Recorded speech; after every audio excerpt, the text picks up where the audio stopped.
Parashikimi shkencëtarit italian, bota mund të ngel pa ujë të pishëm. Venecia do të zhduket nga deti pas 60 vjetësh.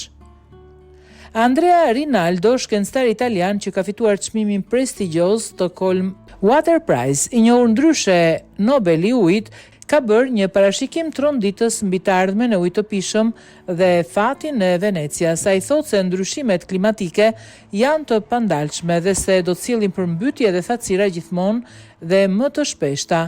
Rinaldo thekson se shpërndarja e ujit në botë është e pabarabartë. Një person në Europë konsumon mesatarisht 260 litra ujë në ditë, ndërsa në Afrikën subsahariane një grua ka në dispozicion vetëm 25 litra, aq sa mund të mbajë mbi kokë nga një pus i largët. Italia ka një rrjet të degraduar ujor me humbje deri në 66% ujit në disa rajone, ndërkohë ndotja me kimikate si PFAS ka bërë që shumë burime ujore të jenë të kontaminuara përgjithmonë.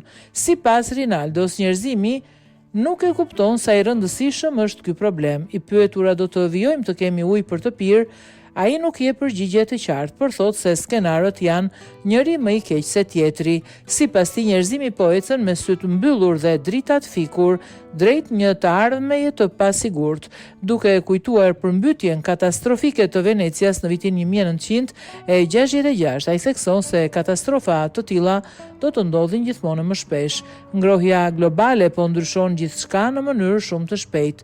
Nuk mund ta ndali më.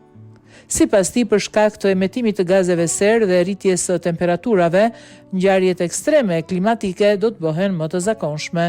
Rinaldo beson se nuk do të ketë marrëveshje globale efektive për ndalimin e ndryshimeve klimatike. Sipas tij, është e pamundur t'i thuash 1 miliard indianëve që të mos përdorin ajrin e kondicionuar ose të ndalosh shpyllëzimin Amazonës, kur vendet e pasura nuk janë shembull i mirë. Ndërkohë, popullsia e Afrikës po rritet me shpejtësi dhe miliona njerëz do të migrojnë drejt qyteteve që ende nuk ekzistojnë.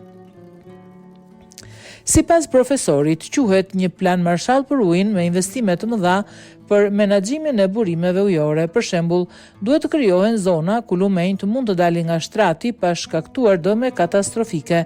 Italia llogarit hidraulike bazuar në një përmbytye 200 vjeçare, por tani këto përmbytje ndodhin shumë më shpesh, paralajmëron ai.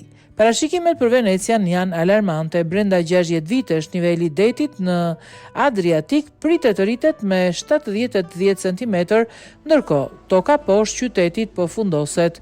Me këtë ritëm, sistemi i digave mos duhet të mbyllet mbi 260 herë në vit, duke shkatëruar ekosistemin lagunar.